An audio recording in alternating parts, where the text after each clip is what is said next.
Muito bem, muito bem, muito bem. Começa mais uma live da Agência Sindical, lives diárias às 16 horas, nas quais tratamos de assuntos ligados ao mundo do trabalho, às categorias profissionais, ao sindicalismo ou a temas de interesse geral da população brasileira e que tenham um rebatimento no mundo do trabalho.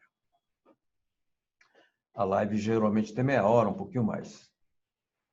Eu quero fazer um registro que me alegra, porque nós começamos as lives, evidentemente, aprendendo a fazer, ainda estamos aprendendo, mas estamos tendo um desempenho médio diário de 1.000 visualizações, às vezes até passa. Isso sem promover, né? É o chamado desempenho orgânico. Bem, depois, como é que a gente faz? O conteúdo da entrevista a gente transforma num texto que sobe no site da Agência Sindical, vai para o boletim eletrônico da Agência Sindical, Repórter Sindical, e nós compartilhamos também nas nossas redes. Então, procurar dar o máximo de aproveitamento ao conteúdo aqui tratado, porque as pessoas que nós convidamos são pessoas que estão ocupadas, com muita tarefa, muita agenda e tudo mais. Bem, hoje eu tenho a alegria de receber o Antônio Augusto de Queiroz, o Toninho, conhecido por todos nós como Toninho do Diabo, conhecido na Constituinte, que também integra, é um dos coordenadores da Queiroz Assessoria e tem muito conhecimento acerca dos temas de Brasília, do governo federal, do Congresso Nacional, do Judiciário e aí basicamente do Supremo e de tudo aquilo que é o ambiente político que permeia a capital federal. Então, Toninho tem a vivência, tem o conhecimento profissional e é do nosso lado. Então, são qualidades que precisamos registrar. Toninho, tudo bem com você? Saúde boa, tudo certo? Tudo em paz, tudo sob controle. Você está de quarentena ou está trabalhando à distância? Estou trabalhando à distância, em casa, só tenho saído para me exercitar e para ir à farmácia, ao mercado ou ao médico. Tá, perfeito. Toninho, eu queria conversar contigo sobre as questões de Brasília. Então, nós temos um presidente que é cachorro louco, que morde todo mundo que está ao seu lado e sai esparramando a baba venenosa. Nós temos um Congresso Nacional de perfil conservador, até em alguns casos extremista, segmento progressista é minoritário. Nós temos um Supremo que não tem uma clareza, digamos, tem uma linha, né? Tanto ele decide às vezes de forma progressista, como às vezes de forma muito conservadora. O campo da oposição muito desarticulado e os trabalhadores tomando porrada, porque a 13467 que veio com o Temer, reforma trabalhista, a desorganização do campo sindical, o corte do custeio, depois as seguidas medidas provisórias, a última delas, a mais impactante, a 936. Eu brinquei outro dia com o João Guilherme Vagar Neto, falei, é o inferno de Dante, como é que nós vamos sair? Então, eu te pergunto, como é que você está avaliando a conjuntura brasileira hoje e por que o Estado brasileiro é omisso, é inoperante e não tem pudores em tomar atitudes contra os interesses do povo brasileiro? Pois é, Franzinho, de fato, esse é o diagnóstico que se tem hoje, que o Estado é omisso, que não tem cumprido a sua função básica, que é a de satisfazer necessidades humanas. O Estado foi criado para isso, satisfazer necessidades humanas. Ele pode estruturar as interações, as relações sociais, ele determina, por meio de regulação, os processos de tomada de decisão, mas sua função é essencial no mundo inteiro é esse, é satisfazer as necessidades humanas, manter a paz social, etc. É verdade que no Brasil nós tivemos, em função dessa política neoliberal que vem sendo adotada, especialmente a partir do governo Temer, uma série de retrocessos e que nos fazem chegar a esse diagnóstico de que o Estado é omisso e o Estado não cumpre a sua função real. Certo. Mas, frente à situação concreta do isolamento social a que fomos submetidos todos, não apenas no Brasil, mas em boa parte do mundo, se constata que o Estado se revelou absolutamente essencial nesse momento. não fossem as ações do Estado, nós estaríamos completamente desprotegidos, não teríamos reduzido o número de mortes através do esforço do Estado na área sanitária, na área de saúde, e também não teríamos tido ajuda humanitária, como foi aquela ajuda de R$ 600, para que as famílias vulneráveis pudessem sobreviver nesse momento de isolamento social. O que a gente está confundindo é o Estado no seu conjunto com políticas governamentais localizadas, né? Perseguições de Congresso, do governo e até do Supremo a um segmento específico da população brasileira, que são os trabalhadores que têm perdido direito. Mas o fato é que, sem o Estado, nesse momento, não teria sido possível salvar empregos, salvar vidas, salvar empresas e salvar os entes subnacionais, como estados e municípios, que precisam de ajuda da União para compensar suas perdas de arrecadação e também recursos para enfrentar essa crise do coronavírus. De modo que, embora se constate que o governo federal, se dependesse dele, nada disso aconteceria, mas o fato é que o Estado está, assim, nesse momento, tendo uma função fundamental. E é preciso dizer que isso está na Constituição brasileira, nos objetivos fundamentais do Estado, artigo 3º, que diz lá que o objetivo da República Federativa do Brasil, os objetivos fundamentais, são a construção de uma sociedade livre, justa e solidária, garantir o desenvolvimento nacional, erradicar a pobreza, a marginalidade e reduzir as desigualdades regionais, sociais, regionais, etc., e promover o bem de todos sem preconceito de origem, raça, sexo, cor, idade ou qualquer outra forma de discriminação.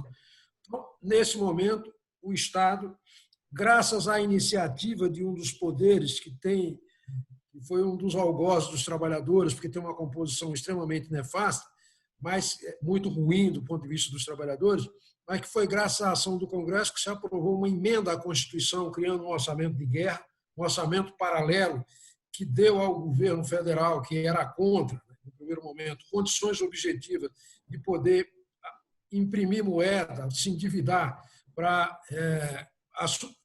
evitar a maior tragédia, né? Foi o Congresso que tomou a iniciativa, tanto a emenda à Constituição quanto a lei que estabelece essa ajuda humanitária de R$ 600 aos brasileiros.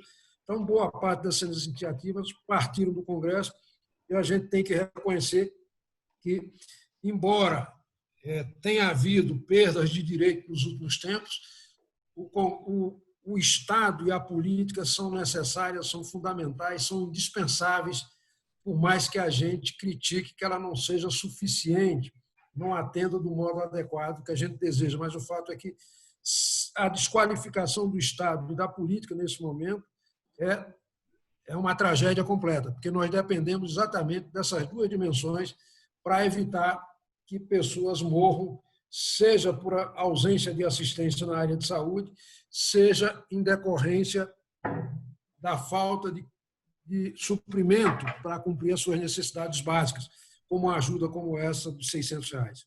Perfeito. Toninho, só me peço licença um instantinho. Quem estiver na retaguarda da nossa live, meu Facebook, no meu celular, pelo menos, não tá transmitindo, então gostaria que fossem adotados os procedimentos para que assim ocorresse, como sempre ocorre.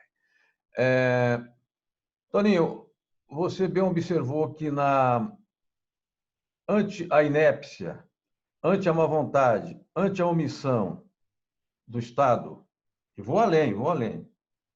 Eu não estou de barba branca porque eu vivi 25 anos de idade.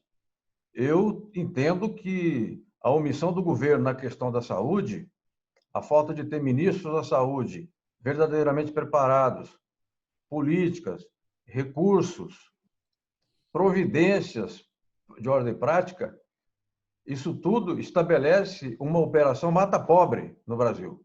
Porque, evidentemente, que o processo de contaminação da Covid começou com os mais ricos, aqueles que viajavam para o exterior, iam para Paris, iam para Roma, etc., etc. E veio contaminando da ponta da pirâmide para baixo. Se chegar na base social, como é cantado em verso e prosa, por quem entende do assunto, será um morticínio, será uma matança, em grandes proporções. eu vejo aí que tem um certo eugenismo, um certo viés eugenista nisso. Eu queria saber se você entende que é possível que esteja fazendo esse caso pensado, Toninho? Na verdade, tem um bocado de liberais no governo que tem a visão de que, se morrer velho, a Previdência melhora, né? Ela equilibra as contas públicas e deixa de ter essa despesa permanente. Tem gente com esse tipo de visão, sim, no governo. E se dependesse do governo federal, tanto do presidente da República quanto do seu ministro da Economia, certamente isso aconteceria. Mas é importante registrar que o Congresso tomou algumas iniciativas nesse campo e os entes subnacionais, prefeitos e governadores, tomaram algumas providências, como o isolamento social e algumas outras medidas, que, em certa medida, impediram que acontecesse essa tragédia que aconteceria se dependesse exclusivamente do governo federal.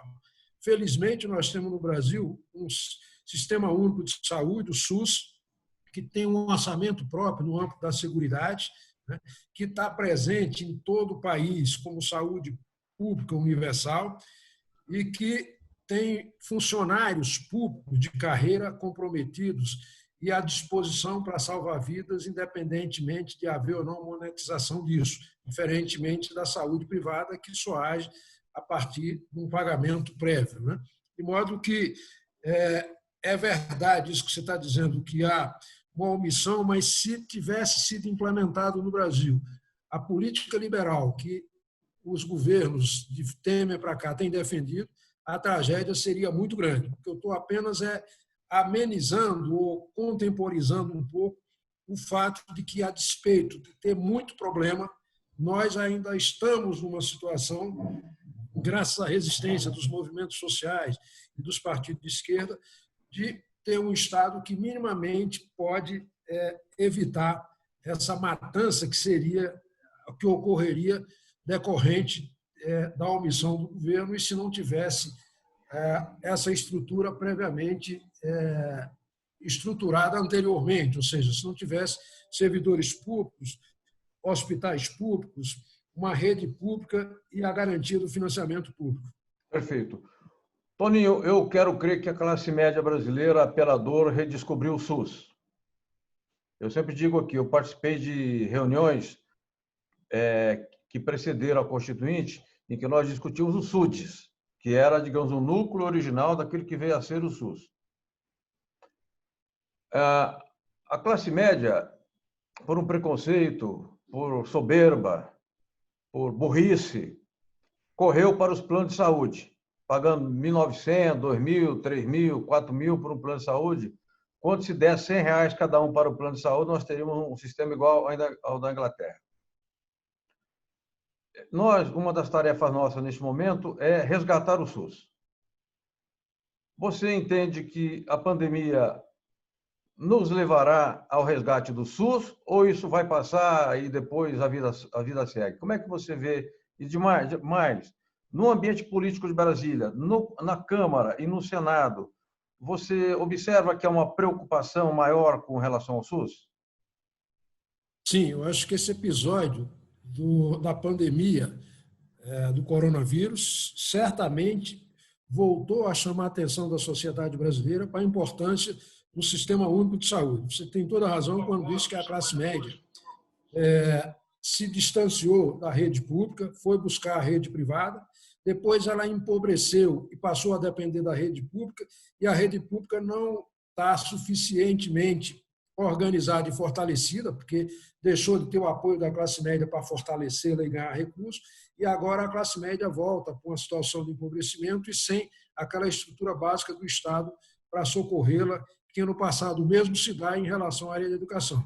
Mas, voltando objetivamente para a sua pergunta, de fato, o Congresso percebeu, setores do Poder Executivo, da imprensa e do Judiciário notaram que o SUS é uma instituição indispensável e que aqueles que estavam pensando em intensificar a privatização da saúde com a adoção da ideia do voucher para comprar saúde no setor privado, perceberam que tem que ser mesmo uma saúde pública bem estruturada, porque a natureza nos surpreende com pandemias como essa, em que, se não tiver uma estrutura universalizada, né, e com respaldo de toda a sociedade, porque o Estado arrecada compulsoriamente de todo mundo para manter os serviços públicos, não seria possível socorrer em larga escala a população. De modo que o SUS, sim, ganhou impulso.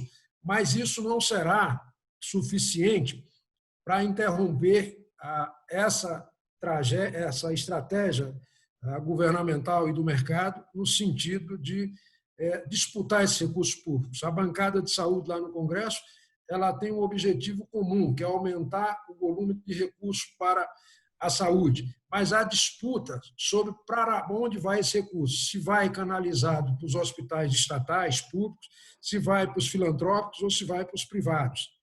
De modo que, de qualquer maneira, o fato é que agora se contrabalançou melhor isso e se viu que se colocar o recurso no público e estatal é o mais conveniente, porque é ele que, no momento adequado, efetivamente atende sem discriminação de nenhuma ordem. Perfeito, perfeito. Antônio Gusqueiroz, Toninho do JAP, diretor licenciado do JAP e fundador da Queiroz Assessoria e Consultoria, que acompanha muito de perto as questões brasilienses de Congresso Nacional, de governo, de ministérios, enfim, daquilo que é Estado, daquilo que é instituição, Suprema, etc., falando com a gente hoje aqui na live diária da Agência Sindical. E o centro da nossa conversa é: qual o papel do Estado diante da pandemia? E se o Estado tem cumprido seu papel ou se não tem cumprido? O Toninho está dizendo aqui, com a experiência e a autoridade que lhe cabem, que o Estado tem sido omisso e criminosamente omisso. E que alguns avanços que tivemos, ou alguma resistência que tivemos, ocorreram porque o movimento sindical se articulou, movimentos populares reagiram, conseguimos furar a bolha e chegar até o Congresso Nacional. E um exemplo concreto disso é o auxílio emergencial de R$600. O governo nem queria dar nada, depois o Bolsonaro falou em 200, mas nós conseguimos, lá junto ao Rodrigo Maia e a outros, mas a justiça já feita ao Rodrigo Maia, aumentar para R$600. R$600 significam o seguinte: eu vou ter o que comer dentro de casa. E eu não estou falando de 10 pessoas, eu estou falando de 50, 60 milhões de brasileiros, a população de muitos e muitos países do mundo. Então, isso tem, também, esses R$600 também tem um impacto na escala da economia, porque as pessoas estão comprando alimentação, as pessoas compram remédio, as pessoas fazem aquelas despesas que são básicas. Isso vai ajudando a alimentar cadeias produtivas, quebrando aquele mito de que tem que ter isolamento para a economia, quebrar o isolamento para a economia funcionar. Com isolamento, ainda que precário, a economia, muitos setores têm funcionado. Agora, Toninho, evidentemente que os setores democráticos, populares, sindicalismo têm as suas bandeiras, né? Houve o 1º de maio unificado pela internet, que foi histórico, e que esse 1º de maio deixou algumas bandeiras muito explícitas: defesa da democracia, defesa da vida, defesa do emprego e defesa de crédito para a micro e a pequena empresa. Você acha que essas são as 4 bandeiras do povo brasileiro hoje, ou você acrescentaria algo mais a esses 4 itens aqui citados? Nós estamos num ambiente de muita diversidade. Estamos frente a uma pandemia com isolamento social, com perspectiva de uma queda no PIB da ordem de 13%, uma verdadeira tragédia. E num ambiente em que de 10% a 13% de queda no PIB. É um ambiente extremamente preocupante, em que o Estado perde receita num ambiente desse, as pessoas, deixando de trabalhar, estando isolada, deixam de girar a economia, porque tem menos recursos, etc. E, nesse período, as empresas, os governos descobriram que podem aumentar a produtividade com menos gente trabalhando através da intensificação, da automação e da digitalização. Então, se nós já tínhamos lá atrás um uso intensivo de plataformas digitais, como Uber, iFood e outras, que dão trabalho, mas não dão emprego, ou seja, elas remuneram pelo trabalho prestado, mas não têm vínculo empregatício, não têm direito, não têm jornada, não tem garantia de natureza nenhuma. Com a automação e a digitalização é muito pior, porque nem o trabalho terá. A máquina vai substituir o homem. E isso vem muito forte no período pós-pandemia. Então, nós estamos num ambiente em que, na minha avaliação, além da defesa da democracia, da vida, do emprego e do crédito para empresas, é preciso que se discuta, desde logo, um programa de renda básica universal, de tal modo que, saindo da pandemia, e o Brasil vai demorar muito a se recuperar, porque vai sair dessa crise desorganizado e sem estratégia, né, e com a queda do PIB da ordem de 10% a 13%, de modo que é preciso atender a esse contingente de pessoas que ficarão fora do mercado de trabalho e fora da assistência. Então, esse é um problema muito grave que nós teremos. O segundo problema grave é a questão do financiamento da Previdência. A Previdência tem como principal ponto de financiamento a folha de salário. Como houve reforma trabalhista, que pejotizou, criou trabalho intermitente, remuneração por hora, permitiu plataforma digital, trabalho intermitente, uma série de outras medidas, e vai intensificar agora com a digitalização e a automação, o fato é que não vai ter o recurso arrecadado sobre a folha não será mais suficiente para cobrir a despesa previdenciária. É preciso se pensar urgentemente numa nova fonte que substitua a atual e seja suficiente para arrecadar recursos para pagar esses 40 milhões aproximadamente entre público e privado e trabalho de benefícios previdenciários. Então, é um ambiente de muita dificuldade. Acho que as entidades fizeram um bom resumo dos desafios que temos pela frente, mas temos que acrescentar esses outros, porque essa questão da automação, da digitalização, é preocupante sob várias dimensões. Primeiro, nós não temos fluência digital. Significa dizer o seguinte: essa revolução tecnológica vai possivelmente precisar de importar mão de obra em algumas áreas. Nós não desenvolvemos software, vão ser desenvolvidos lá no exterior, então haverá uma desindustrialização localmente. Então, a gente perde a possibilidade de fabricar os equipamentos e desenvolver a tecnologia e até a capacidade de operar. É um absurdo completo que esteja acontecendo uma coisa dessa por omissão do governo, que não investiu num dos elementos mais fundamentais para que as economias continuem sendo competitivas. Então, nós vamos ter que trabalhar uma lei de responsabilidade social, que os governos tenham que, do mesmo jeito que tem uma lei de responsabilidade fiscal, que pune os governantes por gastar de modo inadequado, deve haver uma lei de responsabilidade social para punir os governantes por suas omissões em relação à defesa da vida ou em descumprimento a esses dispositivos constitucionais que estabelecem para o Estado a função de combater as desigualdades regionais e de renda e, portanto, dar oportunidade para que todos possam buscar sobreviver em igualdade de condições. Do jeito que está hoje, está se escolhendo quem vai sobreviver, ter emprego, ter condição digna e quem é que vai ficar no plano secundário sem assistência.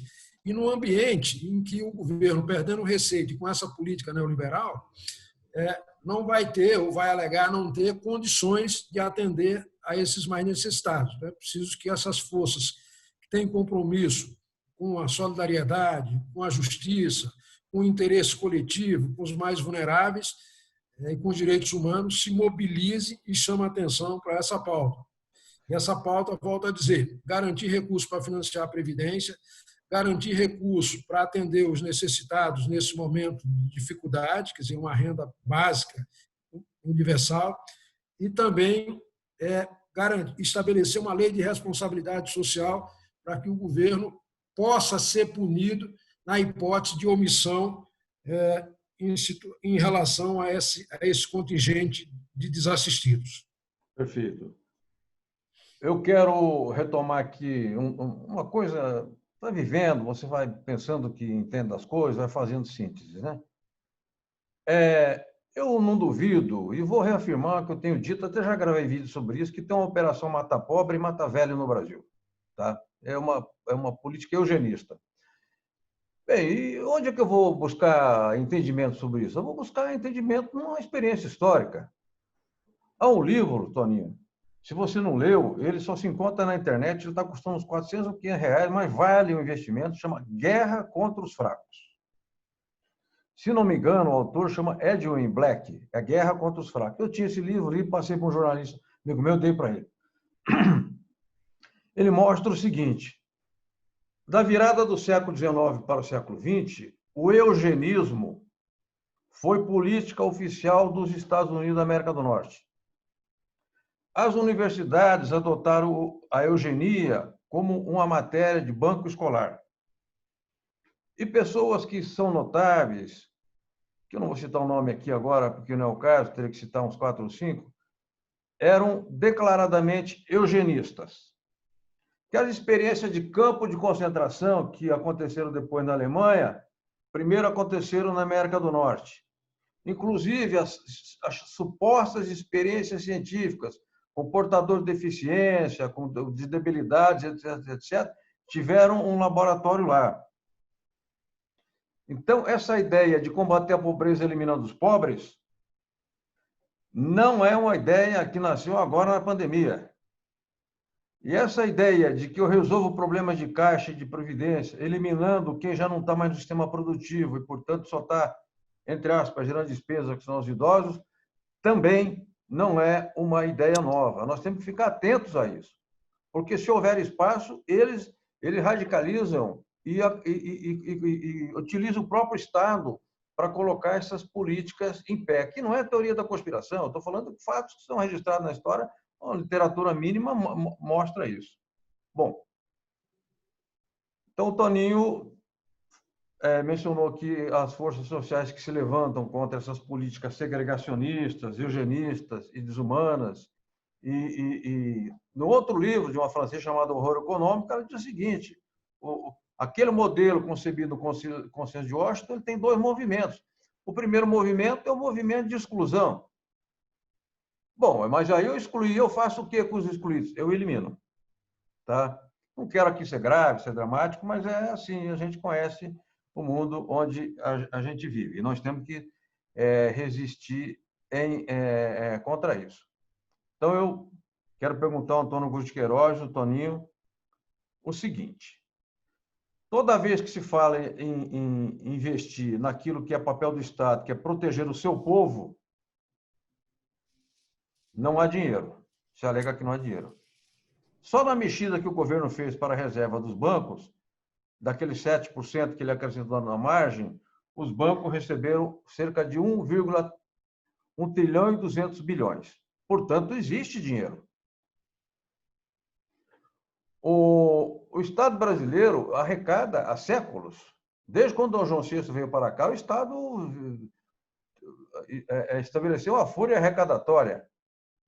Eu te pergunto, o Estado brasileiro, seja a administração pública direta, os fundos como o FAT, fundos de pensão, de estatais, de paraestatais, etc., eles têm dinheiro para investir na proteção do povo ou nós estamos numa situação de penúria total?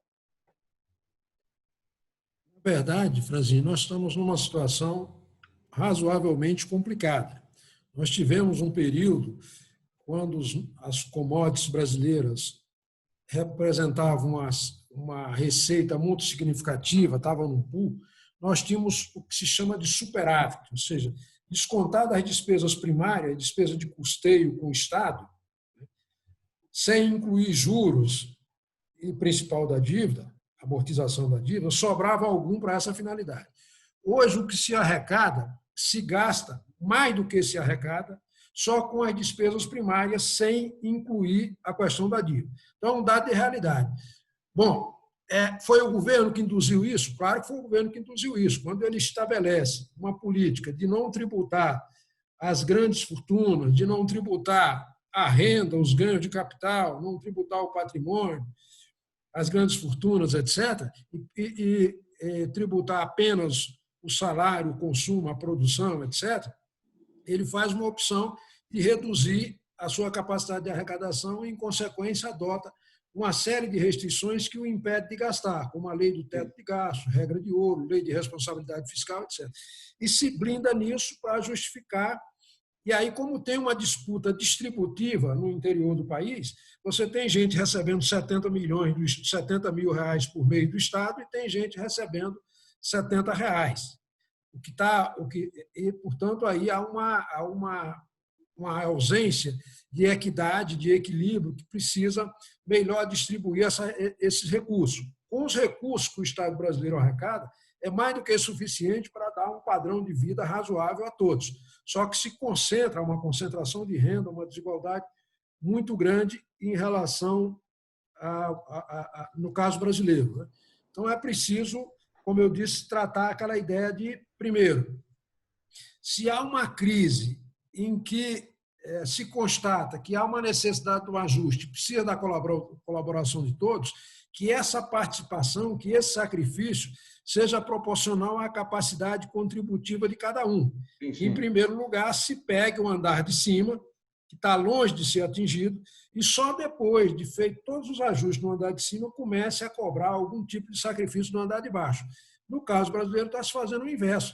Está se escolhendo uma parte mais fraca econômica, social e politicamente como variável de ajuste, que é o assalariado, os mais necessitados, e preservando o andar de cima. Agora, falando objetivamente em relação à arrecadação, constata-se claramente que o problema é na destinação do recurso. Tá. Ainda, embora 70% de tudo que o governo federal arrecade vá diretamente para pessoas sem intermediário, é Bolsa Família, seguro-desemprego, é salário de servidor, é aposentadoria, uma série de benefícios. Isso é uma realidade, não há parâmetro no mundo, mas mesmo assim... também volta. Hein? Esse dinheiro também volta, porque tem impostos. Mas, óbvio, volta. Para cada R$ 1 investido, pelo menos 70 e poucos centavos voltam para 700 e poucos centavos reais. Quer dizer, para cada R$ 1, 70% volta como imposto para o governo. Quer dizer, não é dinheiro que se joga uma fora. coisa que se realimenta. Sim. É fundamental, é isso que move a economia. Então, nesse particular, o Brasil tem um diferencial importante. Segundo lugar, nós exportamos menos de 20% do que produzimos. Você pega um país como o Chile, ele exporta 90% do que produz. No momento desse que se isola, ele desaparece. O Brasil não, o Brasil continua com o mercado interno forte. Então, nós precisamos resolver a distribuição dessa renda internamente, a redução da desigualdade, e, havendo essa redução, um reequilíbrio, é possível incorporar esses milhões que estão excluídos sem sacrificar fortemente aqueles que estão no andar de cima. A pessoa que tem uma renda de 1,5 milhão por mês, e tem muitos que têm esse tipo de renda no Brasil, ele não é capaz de gastar isso. Portanto, se reduzir isso para, hipoteticamente, 150, você tem 1.350.000 que pode ser distribuído para outros. Enfim, claro. Só estou dando um exemplo que essa acumulação não faz o menor sentido, essa usura, essa concentração em torno de alguns. Mas o fato é que, considerando o que se arrecada hoje, as despesas que tem hoje, o que se arrecada não é suficiente para pagar juros da dívida. Se fala muito disso, o juro é rolado.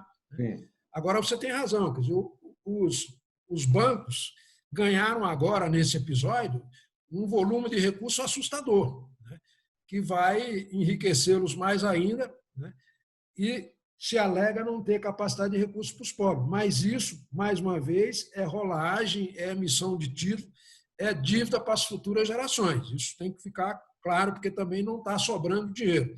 O dinheiro está faltando, na verdade, mas ele deixará de faltar para os mais pobres se houver um equilíbrio, uma redistribuição interna, ou seja, se houver uma política redistributiva. E é preciso, portanto, ter ação dos democratas no sentido de fazer uma lei de responsabilidade fiscal, de responsabilidade social, para que os governos equilibrem os seus gastos, considerando esse aspecto social e não canalizem, como fizeram agora, recursos apenas para banqueiros, etc. Perfeito. Antônio Augusto Queiroz, Toninho, do DIAP, fala conosco hoje na live da Agência Sindical. Vou estender um pouco, nós estamos tratando de assuntos muito complexos aqui, e não se resume em 2 ou 3 palavras, né? O professor Celso Napolitano, presidente do DIAP, da FEPESP, nos acompanha, manda um abraço. Lucilene Silveira, e diz aqui, somos movimento 70%, Valmir Pereira Pinheiro, um governo responsável não deveria emitir moeda para socorrer o povo. Eusébio Luiz Pinto, Fernando Freitas, Walter Auer e outras pessoas que nos acompanham, mando um abraço a todos eles e retribuo aqui as manifestações positivas. Toninho,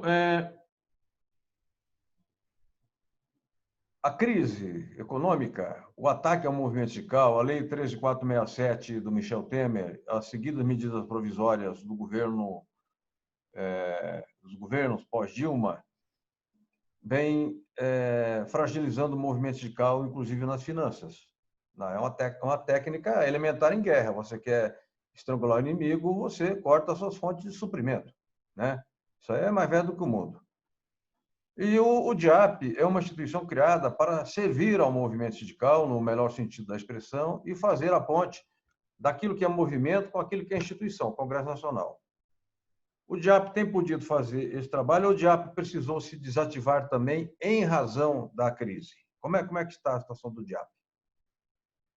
Foi uma situação muito curiosa, porque o DIAP também foi vitimado por essa crise que alcançou o movimento sindical. Nós saímos de uma receita de 150 mil por mês para algo em torno de 40. Portanto, teve que reduzir drasticamente os seus gastos para continuar sobrevivendo. Além disso, ou paralelamente a isso, ocorreu uma espécie de ataque de hacker internacional ao nosso sistema que tirou do ar o nosso site durante uns 20 dias, porque decidimos repor o site integralmente com todos os conteúdos anteriores. Poderíamos ter feito parcialmente e depois, mas se fez de uma vez só e só ontem o site voltou a funcionar. Mas o fato é que foi atingido fortemente. Mas o DIAP, nesse período, continuou enviando as suas informações via Zap, via e-mail, para os seus associados e para as entidades de modo geral, produzindo conteúdos para chamar atenção para a importância desse momento e da cobrança. E esclarecendo algumas coisas que é importante a gente ter clareza da correlação de forças do ambiente. Quando o governo Temer assumiu, de lá para cá, ele já fez uma emenda à Constituição do teto de gasto público, que prejudicou as políticas públicas de um modo geral e também os servidores públicos. Fez uma lei trabalhista que desregulamentou as relações de trabalho, portanto, precarizou o trabalho. Fez uma lei geral de terceirização, que também fragilizou o trabalho e que pejotizou boa parte das relações de trabalho. Portanto, com isso, diminuiu as receitas do Estado e a capacidade do Estado de oferecer políticas públicas de qualidade para o conjunto da população.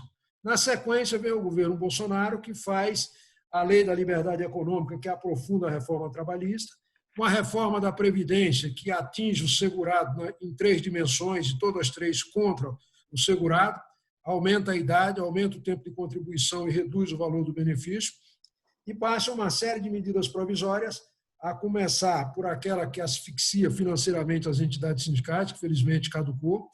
Sim. Baixou a MP 905, o trabalho, o primeiro emprego, que era uma precarização geral das relações de trabalho, reduzindo o benefício, que também caducou. Baixou a 927, que era uma tragédia, permitindo, nesse momento de pandemia, a redução de salário e redução de jornada sem nenhuma contrapartida. Foi preciso que o Supremo Tribunal Federal agisse para o governo revogar esse dispositivo, mas manteve os demais, que dão ao empregador a prerrogativa de antecipar férias e fazer o trabalho remoto, enfim, tomar uma série de medidas sem a participação direta do trabalhador, induzindo-os a fazer e sem a participação do sindicato. E as entidades sindicais reagiram e veio uma medida que é meritória. Ela é insuficiente, mas é fundamental, que é a MP 936. Essa MP permitiu que pudesse haver o afastamento do trabalho por 60 dias por 90 dias, melhor dizendo, por 60 dias, com o Estado pagando a parte desse salário e a redução de jornada com o Estado e o empregador pagando parcela. De modo que isso é insuficiente, tem dois problemas nessa MP. Sim, sim. O valor do benefício da ajuda estatal é insuficiente para manter o padrão de vida do trabalhador Sim. e não há participação ou restringe a participação das entidades sindicais. Mas o fato é que, mesmo sendo ruim, ela é melhor do que nada, porque se não tivesse nada no lugar, a alternativa do empregador seria simplesmente demitir o trabalhador e sequer sem meio de pagar essa indenização. Então, com essa medida, se garante, pelo menos nesse período de dificuldade, de pandemia, que as empresas que não tiverem condições de pagar os salários possam reduzir ou suspender, com o governo dando uma garantia e garantindo ao trabalhador uma estabilidade pelo dobro do tempo que atinge aquela medida. Então, a gente tem muita crítica à MP, mas ela era fundamental, portanto, meritória.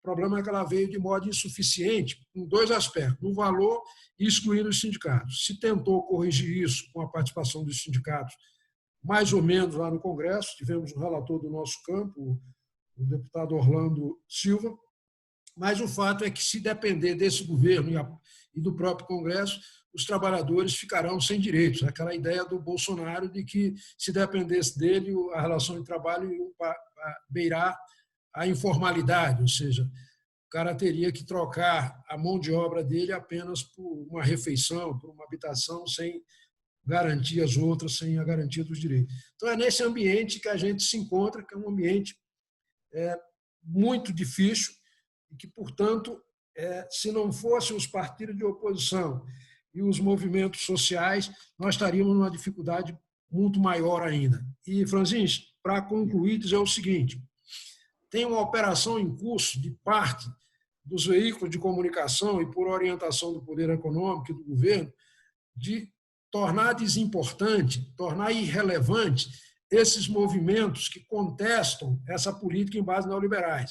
Sim. Então, esse aumento do valor da ajuda emergencial de R$200 para R$600 foi produto de ação das entidades sindicais, dos movimentos sociais, dos partidos de esquerda, mas não saiu uma linha na oposição. Se atribuiu isso às forças de centro-direita que estão lá no Congresso. Então, é esse movimento e a gente tem que prestar atenção nisso, e, nesse particular, a agência sindical cumpre um papel fundamental na formação, na conscientização e na mediação entre público e privado, para esclarecer à população o que efetivamente está ocorrendo e que tipo de manobras estão sendo adotadas para que a população não perceba a importância daqueles que defendem uma agenda mais consentânea com a necessidade da maioria do povo brasileiro. Perfeito. Toninho, a gente fez o seguinte aqui, nós somos um núcleo muito pequeno e com gente trabalhando de forma muito, assim, até sacrificada, todos nós, né?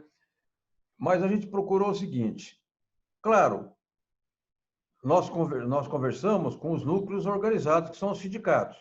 Esse mundão todo, que o João Guilherme chama de poeirão, né? Que está lá desorganizado. Ele fala com o pastor da igreja, ele fala lá com o chefe lá que comanda lá a comunidade, etc, etc. Ele tem algum tipo de relação. Agora, com aquilo que é instituição sindical, ele não tem. Então, o que nós fizemos? Tentamos fazer aqui. Metalúrgico, colocando lá no site. Fale para o seu irmão, fale para a sua mulher, fale para o seu vizinho que ele tem direito de receber R$600, se ele estiver desempregado. Isso não é uma coisa que diga que te interesse diretamente neste momento, porque você está empregado, ainda está empregado.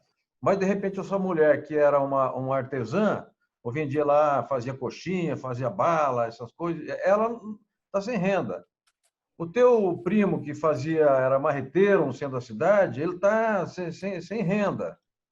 O outro fazia um carretinho aqui, um carretinho acolá, fazia um bico, etc., também está sem renda. Então, utilize as suas relações sociais para orientar a sua família, o seu círculo de amizade a respeito disso. Assim fizemos com outras categorias também. Entendo que o movimento sindical precisaria ter feito isso de forma mais efetiva, mas não estou criticando, eu estou identificando uma dificuldade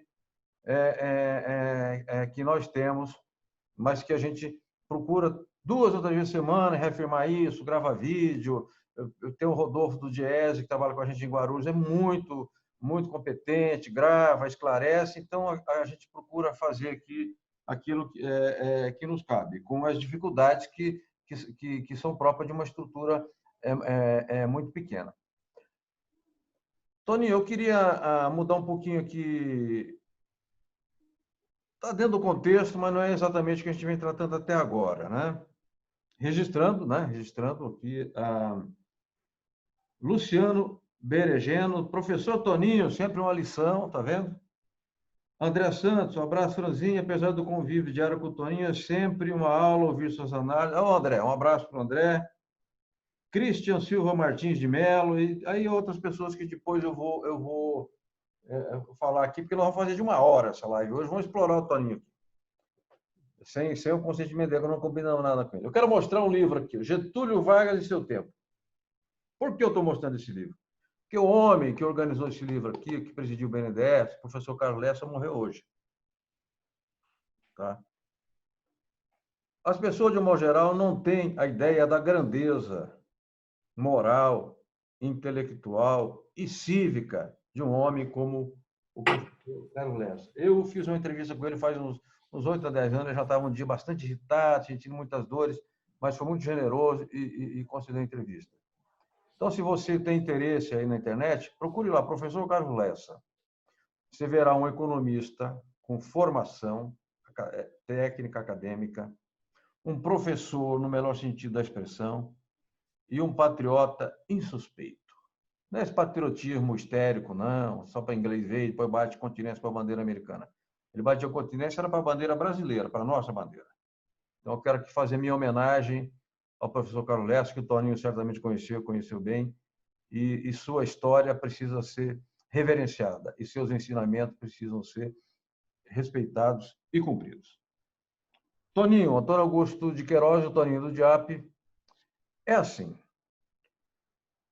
Nós temos um governo cachorro louco, que morde e baba ao mesmo tempo, que é a técnica da hidrofobia. Né? Eu já fui mordido por cachorro louco quando moleque, tomei 24 injeções em volta do umbigo, então eu sei como é que é. Eu estou vacinado, tá? Muito, muito bem. É um governo que, se ele pudesse, ele fechava o departamento da democracia. Tá? Se você fechar, botar um trinco aqui, democracia está com a porta fechada. E nós temos que fazer uma resistência a isso. Então, eu pergunto ao Toninho. Toninho, está na boca do povo, o povo quer saber. Tem clima para um golpe de Estado no Brasil hoje ou para um estado de sítio? Essa trajetória que o governo estava fazendo de modo acelerado, criando as condições para fazer isso, foi, em certa medida, interrompida pela pandemia e pelo isolamento social, quando ficou evidente que esse governo não tem um projeto de país, é inapetente, é incompetente, é omisso na administração e que tem única e exclusivamente um projeto de poder. Então, isso está, na minha avaliação, suspenso provisoriamente, mas a população percebeu, 70% da população percebeu que esse governo é um governo com viés autoritário, tem um objetivo de armar a população, né, e defender uma visão de mundo que retrocede em décadas, em séculos, né, do ponto de vista dos comportamentos, no respeito à diversidade, no respeito aos direitos humanos, não tem respeito pelo meio ambiente, enfim, é um governo completamente, além de disfuncional, incompetente, insensível do ponto de vista social e dos direitos humanos. E se estabelece no Brasil um debate já a respeito de alguma forma de afastamento desse governo. E tem aí várias possibilidades de que isso possa ser efetivado. O governo, por sua vez, criou ou buscou se blindar em relação a essa possibilidade de afastamento, formando uma base no Congresso com um segmento do Centrão. O Centrão tem 2 segmentos, um pragmático e um programático. O governo está se associando ao pragmático, Tá. aquele que troca voto por favores, por cargo, por recursos, etc. Esse grupo está fazendo uma aliança de conveniência com o Bolsonaro. Ou seja, ele apoia o Bolsonaro porque o Bolsonaro está dispondo, nesse momento, de um orçamento de guerra, quer dizer, um orçamento dobrado, um orçamento que ele pode gastar sem limite aí. E querem aproveitar isso para tirar o máximo proveito possível para eleger os seus governadores, os seus prefeitos, os seus vereadores e garantir a reeleição lá na frente. Então, o governo hoje está numa circunstância que é muito difícil, se ele não mudar o modo de se relacionar com a sociedade, com o mercado e com o parlamento, ele não conclui o mandato. Tem dois pilares hoje que o sustentam. Um é o ministro da Economia e o outro é o Centrão. E tem um apoio popular também. Então, esses três pilares é que estão dando sustentação ao governo. Mas os dois deles, que é a economia e o Centrão, eles são incompatíveis. O Centrão quer gastar e o ministro quer economizar. Entendi. Se ele optar pelo Centrão, o ministro sai e se inviabiliza o governo. Se ele optar pelo ministro, o Centrão sai e cria as condições para viabilizar lá o processo de impeachment lá no Congresso, ou a cassação por crime comum. E o governo perdeu apoio na classe média de modo exponencial nesses últimos dias. Mas ele compensou com o apoio dos mais pobres, porque os mais pobres têm uma assimetria de informação muito grande e não sabem que esses R$ 600 que estão sendo distribuídos à população foram produto de uma luta do Congresso, dos movimentos sociais e dos partidos de esquerda, e que, se dependesse do governo, não teria esse tipo de ajuda. Mas, mesmo assim, como pela desinformação, essas pessoas, então, apoiam o governo. Mas, mesmo essa base é uma base frágil, assim como o Centrão. Ela só apoia em troco do atendimento das suas necessidades. Como o governo não vai dispor de recursos, passado a pandemia, ou passado o isolamento, para continuar dando assistência ou dando recursos na dimensão reivindicada, demandada pelo Centrão e pelos mais pobres, vai perder o apoio desses dois. Então, se vislumbra aí que o governo dificilmente cumprirá o seu mandato. Aí, qual é a dificuldade hoje para afastar? Em primeiro lugar, é o fato de que nós estamos no isolamento social e não dá para ter mobilizações de rua. Claro.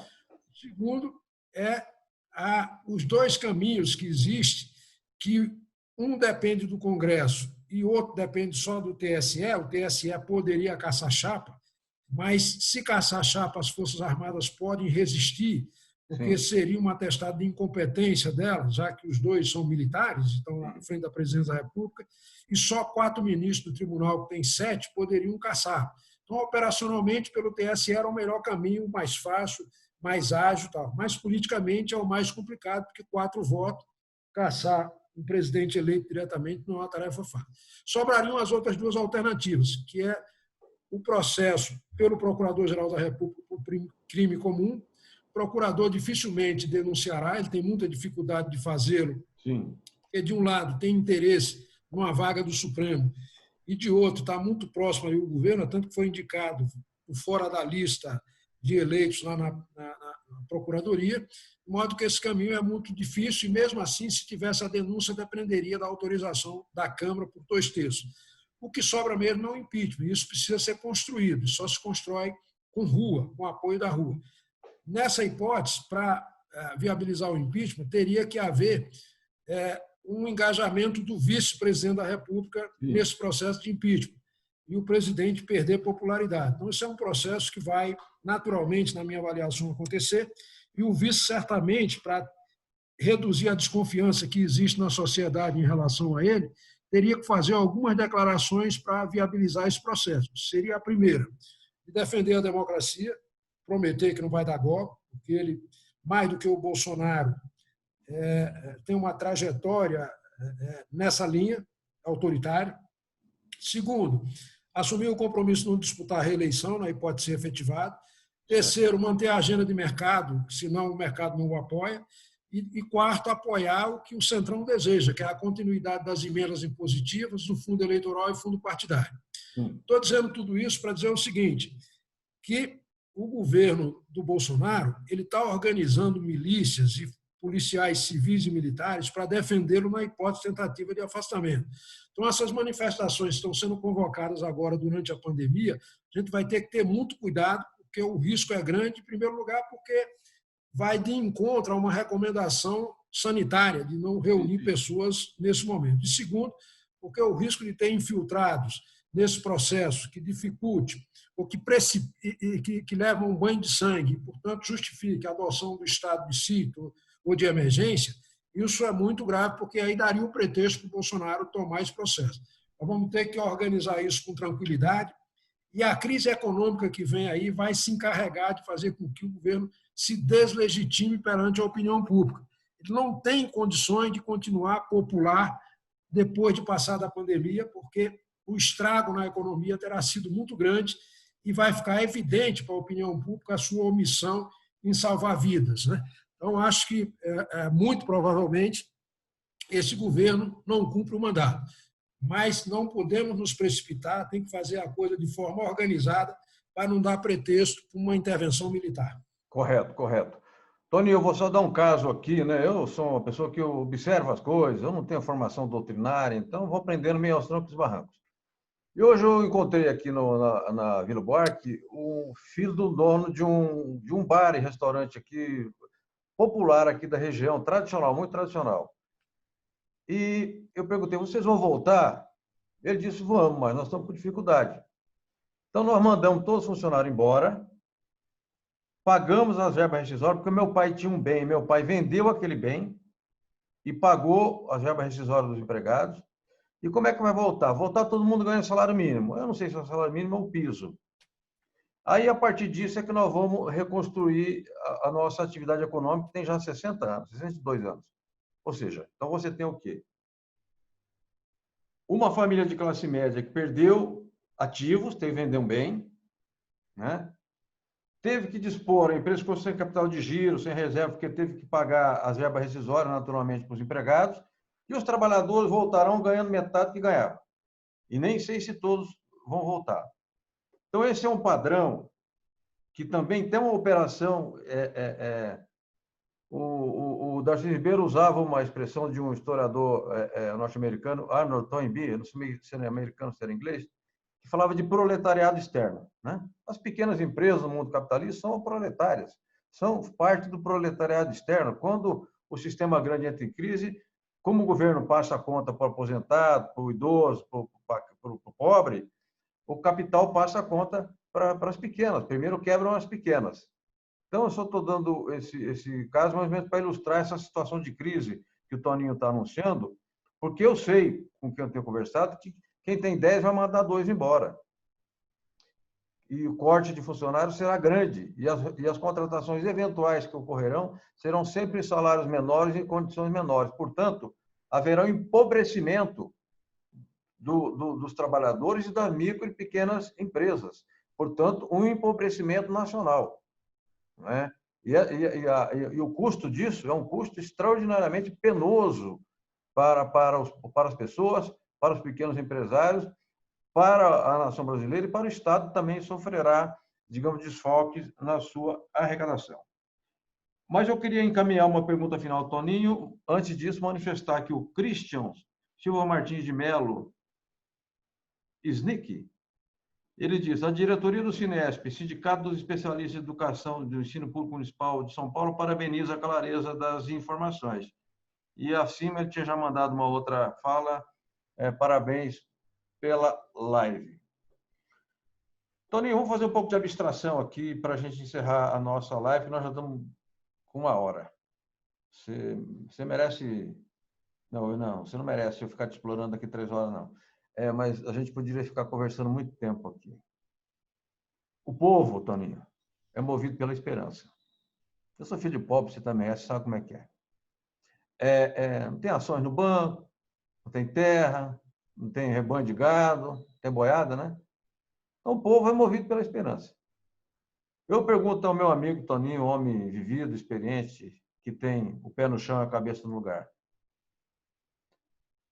Nós temos motivo para ter esperança? E por quê? Pois é, eu acho que esse isolamento social fez com que refletíssemos um pouco sobre isso. Havia muito individualismo, muito egoísmo de parte das pessoas, e esse momento de reflexão certamente vai resultar numa sociedade mais humana, pessoas mais preocupadas com o relacionamento, com proximidade com os amigos, colegas, etc. E também com um fenômeno que vai ser o seguinte: muita gente foi surpreendida sem nenhuma reserva com esse isolamento social. E saindo desse processo, vai cuidar de fazer algum tipo de reserva para se prevenir para momentos como esses, né? Então, isso vai certamente fazer com que as pessoas se preocupem também com o seu futuro. É claro que o ambiente não é um pouco é muito preocupante, na verdade, é um ambiente quase de desalento, né? Mas o fato é que a gente tem que considerar sempre a correlação de forças e a realidade concreta, objetiva, né? Não é considerar o mundo ideal. A gente está falando aqui, por exemplo, o Estado é omisso, mas se não fosse o Estado, teria morrido 4 vezes mais gente, inclusive de fome. E essa ajuda humanitária está evitando esse tipo de coisa, né? Então, a gente tem que ter essa perspectiva e acho que vai reacender na população esse sentimento de solidariedade, de justiça. Está se vendo agora a reação a essa agressão ao negro norte-americano, que provocou uma reação, uma solidariedade muito grande do mundo inteiro e do povo americano, inclusive de muitos brancos, né? O fato é que esse momento está sendo um momento de reflexão e esperamos que o mundo saia melhor depois desse episódio. Vai ter dificuldades para a reconstrução, porque é uma espécie de pós-guerra, mas esperamos que haja mais coordenação, mais ação coletiva, mais solidariedade e mais esforço. Quando as pessoas se dão as mãos, as coisas facilitam mais. Por exemplo, essa visão individualista, egoísta, que prevaleceu inclusive no movimento, na formação de trabalhadores, né? Nós tivemos aí o Pronatec, que formou robôs, né? Gente que estava preocupado com a empregabilidade, com a lucratividade das empresas, e não se tinha sequer uma disciplina sobre CLT, sobre direito coletivo, sobre sindicato, enfim, sobre direito trabalhista, não havia absolutamente nada, era só focado nessa visão neoliberal e egoísta. Então, acho que vai fazer com que aqueles grandes milionários repensem nessa acumulação sem sentido e, sim, podemos esperar um mundo melhor nessa perspectiva, embora com muita dificuldade de recuperação e a necessidade da solidariedade para que todos tenham espaço nesse novo mundo e que a gente possa criar condições e meios para que todos tenham oportunidade de participar do produto que é o PIB, Produto Interno Bruto, que é produzido por todos, que seja distribuído a cada um, pelo menos segundo sua necessidade, né? Perfeito. Toninho, deixa eu fazer uma provocação. Você é a favor de frente ampla ou de união nacional? Pois é, eu sou a favor de frente ampla. Eu acho que temos que fazer uma frente ampla com as forças democráticas, pode incorporar gente de centro e até a direita decente, não autoritária, que existe no Brasil, para a gente superar essa crise. Não dá pretexto para que haja retrocesso, nem do ponto de vista democrático, nem do ponto de vista econômico e social, que tudo indica que acontecerá caso não haja urgentemente a criação dessa frente. Hoje, quem está cumprindo um papel um pouco de mediação nas relações com o governo é o presidente da Câmara e o presidente do Supremo, estão em final de mandato e os nomes que se vislumbram para substituir não têm esse perfil. Portanto, é preciso que na sociedade surja urgentemente alguém que seja capaz de capitanear, de organizar e reunir essas forças democráticas para estabelecer algumas diretrizes para que todos se unam em torno delas para evitar o retrocesso que o atual governo deseja. O governo tem um projeto de poder que ele elege como inimigo todo aquele que defende o interesse coletivo, a solidariedade, que defende serviço, o Estado como um elemento importante. Por exemplo, ele vê a máquina pública como capturada, dominada por esquerdistas, comunistas, etc., que ele considera inimigo, que é um equívoco monumental, porque lá são pessoas, são trabalhadores, são profissionais sem os quais esse país funcionaria de um modo muito pior do que funciona, né? Então, está havendo inimigos onde não tem. E, finalmente, para dizer o seguinte, precisamos mudar, viu, Franzinho, a narrativa e recuperar aquelas pessoas que perdemos ao longo desse período de 2013 para cá. Nós consideramos como golpista, como fascista, uma porção de pessoas que, como nós, são trabalhadores, são pessoas humildes, mas que, por assimetria de informação, por desconhecimento, né, apoiaram seus algozes e hoje estão pagando um preço muito alto. Então, nós temos um pouco que desideologizar o discurso, despolitizar o discurso e, ao mesmo tempo, ideologizá-lo e politizá-lo, radicalizando no debate de ideias, propostas e conteúdos. Porque a ideia que tem aí do pós-verdade, dessa gente que hoje defende essa agenda neoliberal, é de, em lugar de debater conteúdos, programas e soluções, fazer julgamentos morais. Então, eu concluo dizendo isso. O atual presidente da República, na campanha eleitoral, ele apresentou um diagnóstico com o qual todos nós estamos de acordo, que tinha havido um aumento da violência, da criminalidade, que os serviços públicos eram de má qualidade, que havia desagregação nas famílias, alto índice de desemprego e tal. Mas, em lugar de apresentar solução para cada um desses problemas, e aí a gente tem que educar a população para que ela compreenda e exija isso, em lugar de exigir solução, o que faz o candidato? Aponta supostos culpados por esse problema. Quem são esses supostos culpados? São aqueles que estão do lado do povo, que defendem a solidariedade, o interesse coletivo, etc. Então, é uma manobra para substituir a análise objetiva das situações para julgamentos morais. Como é da natureza humana se vingar de quem supostamente foi responsável pelo seu sofrimento, isso é mais importante para o ser humano do que a própria solução desse sofrimento, porque ele quer punir aquele que supostamente o prejudicou. Isso faz com que as pessoas disparem os gatilhos mentais, fiquem enraivecidas, ensandecidas e não parem para raciocinar. Então, o nosso papel é mudar essa abordagem, mudar a narrativa e atrair essas pessoas, desinterditando o debate. Uma vez as pessoas esclarecidas desses aspectos, elas imediatamente abandonam esse tipo de visão e passam a se somar no sentido de defender o interesse coletivo. Perfeito. Eu quero agradecer muito meu amigo jornalista, colega de profissão, Antônio Augusto Queiroz, o Toninho Jap, que está licenciado do Jap, que passa por uns perrengues agora da crise conjuntural, mas vai sobreviver, porque, como dizia o Brizola, nós somos planta do deserto, né? Está tudo seco, tudo árido, mas vem uma gotinha assim de orvalho no ar e a gente já se reacende a vitalidade, né? E está lá na Bíblia, né, que o Moisés fez a travessia do deserto, 40 anos. Nós vamos fazer a travessia do deserto, mas nós precisamos ter Moisés. E Moisés tem que ser cada um de nós. Ter lucidez, ter pé no chão, cabeça no lugar e saber olhar para o norte do sol e saber para que lado nós vamos andar, né? Agora é hora de andarmos todos para o mesmo norte, todos juntos, unidos, não ficar com muita frescurite de escolher aliado, não, porque nós não estamos em condições de fazer isso, e defender a democracia e combater o autoritarismo. E o DIAP tem, ao longo da sua história, feito isso, e o Toninho, enquanto cidadão brasileiro, na sua vida cidadã e cívica, não tem feito outra coisa. Toninho, muitíssimo obrigado, fiquei muito feliz de falar com você.